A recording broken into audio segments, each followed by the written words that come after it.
Coronary angioplasty, also called percutaneous transluminal coronary angioplasty or balloon angioplasty, is designed to restore the flow of blood through coronary arteries narrowed or clogged by atherosclerotic plaques or blood clots. When you arrive at the hospital, an intravenous line will be started. You will be placed on a heart monitor, and you will be given an oral or intravenous sedative to help you relax.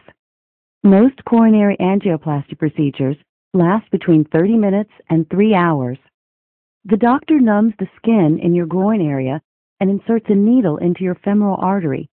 Once the needle is placed, a guide wire is passed through the needle and gently guided through the arterial system to the heart. The needle will be withdrawn and exchanged for a small flexible tube called a sheath, permitting access to your femoral artery. At this point, you will be given a blood thinner to reduce the risk of blood clots. Next, a soft, flexible catheter is slipped over the wire and threaded up to the heart.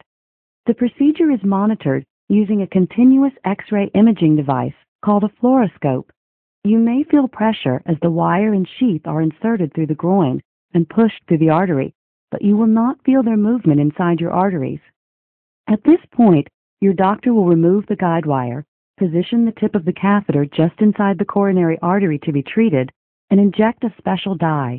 The dye allows the fluoroscope to take X-ray images, called angiograms, of the artery's interior. Any blockages will be clearly identified as the arteries fill with the dye. You may feel flushed or slightly nauseated when the dye is injected. Once the blockage is identified, your doctor will insert a flexible guide wire into the artery and advance a balloon-tipped catheter over this wire and into position at the site of the blockage. Rapid inflation and deflation of the small balloon pushes the vessel wall out, reestablishing blood flow through the artery. You may feel some chest pain while this is happening. The same procedure is repeated for each blockage being treated. Afterwards, your doctor will withdraw the deflated balloon and catheter from your arteries. Some patients will receive a coronary stent, which is a small tube made of wire mesh designed to prop open the artery once it has been treated.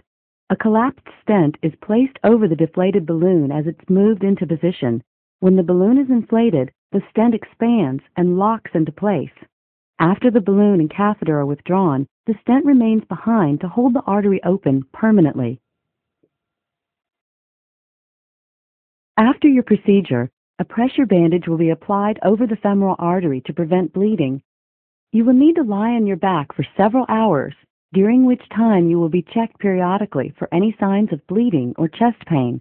You may either be discharged home on the same day or after an overnight stay in the hospital.